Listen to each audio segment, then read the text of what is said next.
tudo o que vocês precisam saber sobre esquadrias de alumínio. Hoje aqui na Casa Serena eu vou mostrar para vocês detalhes sobre esse que é um dos maiores contratos dentro de uma construção e se vocês não tiverem cuidado pode se transformar em uma baita dor de cabeça. Estou começando aqui já com uma das esquadrias de um dos nossos ambientes aqui. A gente tem aqui dentro um escritório e o primeiro item que a gente tem que analisar é sempre o tipo da esquadria. Aqui a gente está trabalhando com uma esquadria de alumínio e existe também a possibilidade de trabalhar talvez com vidros temperados. E muita gente se pergunta, né, Jonathan, o que vale mais a pena? Trabalhar com esquadria de alumínio ou com vidro temperado? Qual é a principal diferença dos dois? Quando a gente trabalha com esquadria de alumínio, a gente vai ter o quê? Nós vamos ter uma moldura de alumínio, certo? Então toda essa parte que a gente tem aqui, ó, onde vem os trilhos, nós temos elas em alumínio e nós temos a parte dos vidros também com essa questão aqui da parte de alumínio vindo e fechando. Então isso traz uma segurança maior em relação a essas portas. Se aqui fosse um vidro temperado, por exemplo, o que nós iríamos ter? Nós não teríamos essa peça, tá vendo?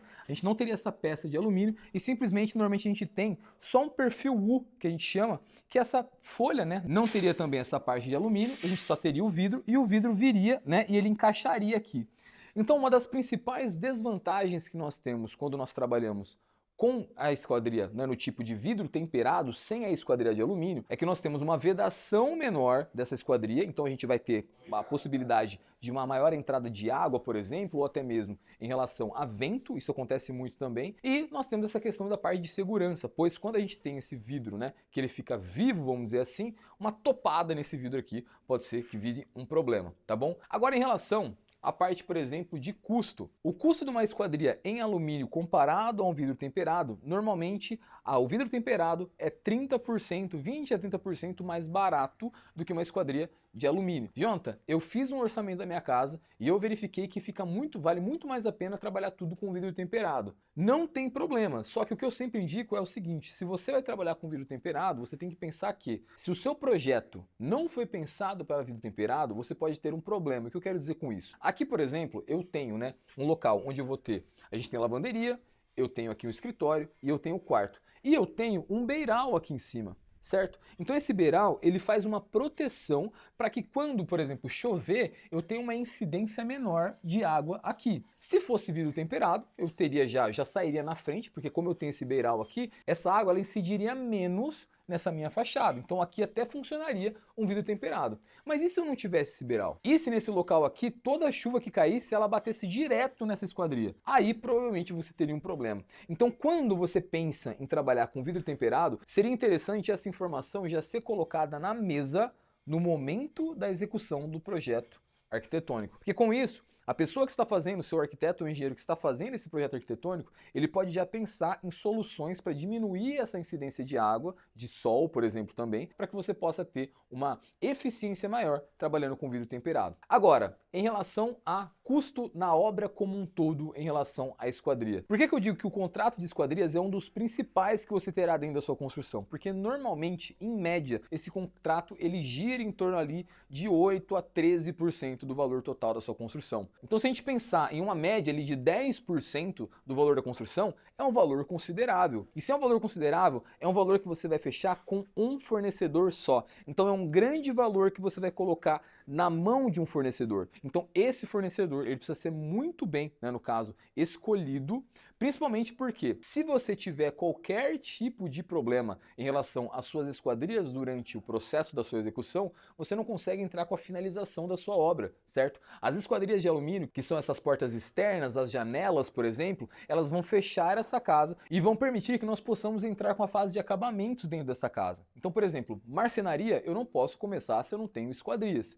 Pintura, eu não posso finalizar se eu não tenho esquadrias. Então, quando você tem um problema, por exemplo, com o fornecedor, o que vai acontecer é que você fica parado, sua obra ela fica aguardando, né? Não pode entrar com a próxima etapa, porque você pode abrir a possibilidade de ter um problemão, um retrabalho, perder algum tipo de material. O que algumas pessoas fazem, isso não é em toda a região que é possível. Algumas pessoas, no momento de fazer essa contratação da empresa de esquadrias, faz uma negociação para que ele pague o valor do material diretamente para o fornecedor dessa empresa que você está fechando. Então a empresa que você está fechando, ela não vai, no caso, receber o material de você. Você vai pagar direto para o fornecedor, o material ele é entregue para essa empresa e essa empresa ela vai fazer a fabricação e a montagem. Ela não cuida dessa parte, por exemplo, de compra de materiais. Quando a gente trabalha dessa forma, a gente está se blindando no sentido de que o material eu estou pagando direto para o fornecedor, então eu tenho certeza que o material eu não vou ter problema. O que acontece é que em algumas localidades, e aqui na minha região, por exemplo, é muito difícil alguém que trabalhe nesse modelo, as empresas elas trabalham como? Não, você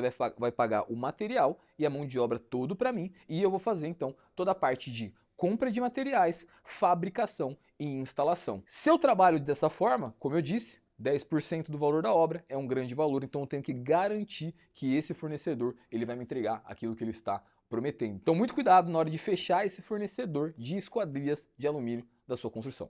Agora, um outro ponto importantíssimo sobre esquadrias são os tipos dela, as linhas que você pode contratar, e isso vai impactar diretamente no seu bolso. Então, cuidado. O que são as linhas? As linhas, basicamente, nós temos duas principais no mercado, que é a linha Suprema e a linha Gold. Quando eu trabalho com uma linha Suprema, ela tem um perfil um pouco menor, uma espessura um pouco menor, e ela é indicada para vãos menores. Então, por exemplo, aqui eu estou numa lavanderia, nós temos uma porta de 2 por 2,10, então uma linha Suprema se encaixa muito bem para esse vão. O que acontece muito, eu já vi acontecer demais, as empresas na hora de fazer a sua cotação, elas mesmo em vãos pequenos, colocam que é necessário trabalhar com uma linha Gold. Pessoal, quando nós temos vãos pequenos, tá? Ah, Jonathan, o que seria um vão pequeno? 2,50 por 2,10, até quase 3 metros ali por 2,10, talvez a gente ainda consiga trabalhar. A partir de 4 metros mais, a gente já tem um vão maior, começa a ficar mais interessante a gente trabalhar assim com uma linha Gold. Mas para esses vãos menores, a gente pode trabalhar com a linha Suprema, que se ela tem uma espessura menor, ela vai utilizar menos material e, portanto, ela tem um custo menor. Como eu ia dizendo, existem muitos fornecedores que eles orçam para você tudo na linha Gold, isso para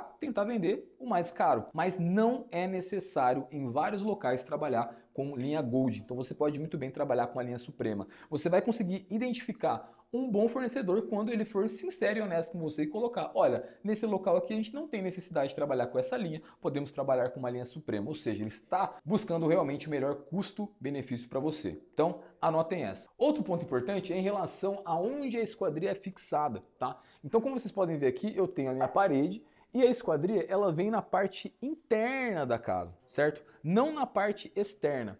A gente vai colocar aqui então, depois eu vou mostrar para vocês já um contramarco que a gente já mostrou em outros vídeos por aqui, e essa esquadria ela é fixada, né? Ela é fixada nesses contramarcos e ela fica faceando nessa parte interna aqui. No outro vídeo também que a gente falou sobre a Casa Serena, eu mostrei para vocês essa diferença de nível que também precisa ser executada e deixada, né? E agora dá para a gente mostrar bem isso em relação à parte interna e externa. Porque eu tenho aqui um nível acabado da minha parte interna, eu tenho aqui uma pedra, né, uma pedra em marmoraria que a gente colocou na vertical para garantir que essa água vai bater e não vai entrar para dentro da casa, expliquei isso no outro vídeo, e eu tenho, né, cerca de 2,5 de diferença desse local para esse local. Isso já avisando, né? Isso em qualquer lugar. Mesmo se você não for trabalhar com essa pedra, for trabalhar só no contrapiso mesmo, você vai trabalhar dessa forma, pois a gente precisa deixar essa diferença de nível entre a parte interna e onde minha esquadria vai ser fixada, no caso aqui, fixada em cima de uma soleira. Aqui a gente está trabalhando com macarrão, cada lugar chama de uma forma,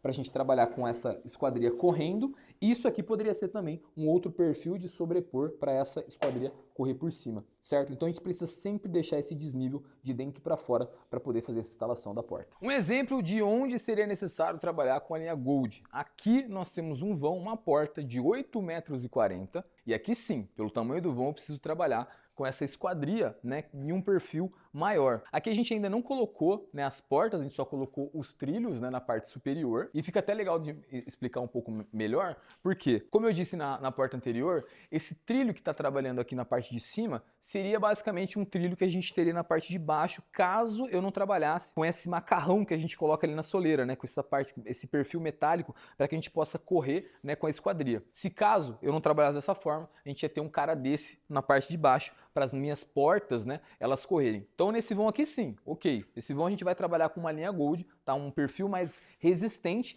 pois olha o tamanho, né, desse vão que a gente vai ter. Então quando a gente tem um problema, por exemplo, problema não, mas quando a gente tiver um vento, né, nesse caso, essa porta vai ter uma grande área que vai estar em contato com esse vento, essa porta vai ter que ser mais resistente para que eu não venha ter problemas. Agora em relação às janelas, qual seria o combo, né, o combo ideal para quando você vai trabalhar com uma esquadria, também você quer garantir que você não venha ter problemas com infiltrações, por exemplo. Primeiro ponto a gente já mostrou lá no nosso vídeo em relação a reboco, que é Quando a gente faz esse requadro, né, esse requadro aqui da parte da janela, para a instalação do meu contramarco, que é esse perfil de alumínio que nós temos aqui na parte interna, eu faço esse requadro já com um aditivo impermeabilizante para garantir que a gente não vai ter essa água entrando aqui, certo? Por esse possível ponto frágil entre a minha esquadria que vai estar aqui, certo? E o meu reboco. Então toda essa parte de reboco aqui a gente faz com aditivo impermeabilizante. Depois disso, na parte inferior eu vou ter o meu peitoril. Então a minha janela ela vai ser colocada aqui, certo? Ela vai entrar nesse vão, ser fixada no meu contramarco e ela vai ficar sobre o meu peitoril.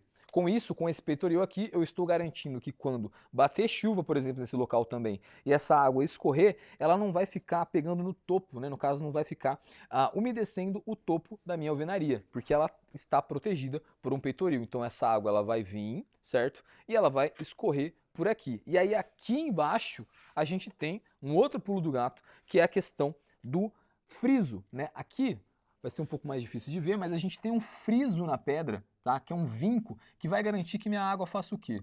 Quando essa água ela escorrer pelo meu peitoril, ela vai descer e quando ela chegar nesse vinco, ela vai pingar.